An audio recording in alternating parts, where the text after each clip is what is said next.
नाजरीन, आपको बताएं कि ईरान और अमेरिका के दरमियान बड़ी टसल शुरू हो चुकी है, जहां पूरी दुनिया एक क्राइसिस से गुजर रही है। आलमी जंग अजीम के बाद सबसे बड़ा क्राइसिस आजकल दुनिया को लेकर बैठ गया है। जो करंट क्राइसिस है, जो दुनिया के अंदर चल रहा है, दुनिया की इकोनॉमी तबाह हो चुकी है। अमेरिका ने यह ऐलान किया है कि ईरान की फोर्सेस अमेरिका की फौज को टारगेट करने वाली है। अमेरिका के सदर ने मजीद क्या क्या बयान दिए या फिर ईरान किस तरह टारगेट करने की कोशिश कर रहा है, तमाम तर चीजें आज की इस वीडियो में हम आपको बताएंगे। सबसे पहली बात यह है कि ईरान के सबसे बड़े रहनुमा ने, उनके सुप्रीम लीडर ने यह कहा है कि ये जितने भी क्राइसिस चल रहे हैं ये अलहदा चीज है, लेकिन हमारी जो टसल है अमेरिका के साथ वो अलहदा चीज है। अमेरिका ने ईरान को इस क्राइसिस से निकलने के लिए इमदाद का ऐलान किया था, लेकिन ईरान के सुप्रीम लीडर ने यह कहकर बात और उनकी जो इमदाद ठुकरा दी कि ईरान किसी का मुहताज नहीं है, अमेरिका के टुकड़ों पर नहीं पलेगा। अगर बात करें इराक की, तो इराक के अंदर अमेरिकी फौज अपने बिलों में घुस गई है, जो करंट क्राइसिस चल रहा है उस हवाले से, और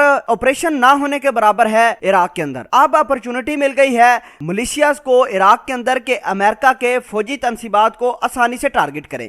इसी वजह से आपको बता दें कि यूनाइटेड नेशन ने कहा है कि जब से ये क्राइसिस चला है पूरी दुनिया को लेकर बैठ गया है, क्राइम बढ़ गया है, सिक्योरिटी फोर्सेस का इन चीजों पर किसी किस्म का कोई कंट्रोल नहीं। इराक और अफगानिस्तान दो बड़े अमेरिकी सदर के मुताबिक दो बड़े टारगेट हैं ईरान के, और ईरान के बहुत सारे मलेशियाज इराक और अफगानिस्तान में मौजूद अमेरिकी तंसीबात को टारगेट बनाने के लिए पेशकदमी भी कर चुके हैं। हालात इस वजह से क्रिटिकल हैं कि पूरी दुनिया को जो क्राइसिस लेकर बैठ गया है। ईरानी मलेशियाज ने यह कहा है कि इससे बड़ी कोई और अपॉर्चुनिटी नहीं है, कि जहां एक तरफ अमेरिका और बड़े उसके दुश्मन क्राइसिस से लड़ रहे हैं, अब मौका है कि अमेरिका को निशाना बनाया जाए। ये तमाम तर चीजें CIA के अंदर पहुंच चुकी हैं। उन्होंने इंफॉर्मेशन इंटेलिजेंस बुनियादों पर ली है कि ईरान फिर हमला करेगा और उसके फौजी तंसीबात जो कि इराक और ईरान के अंदर मौजूद है उसको टारगेट बनाएगा। इस हवाले से CIA ने अपना जामिया प्लान भी तश्कील दिया है, और अमेरिका के सदर ने इस बात का खुलासा किया है कि अगर ईरान ने इराक के अंदर मौजूद अमेरिकी तंसीबात को टारगेट बनाया या किसी और ने बनाया, इल्जाम फिर भी ईरान पर लगेगा और ईरान को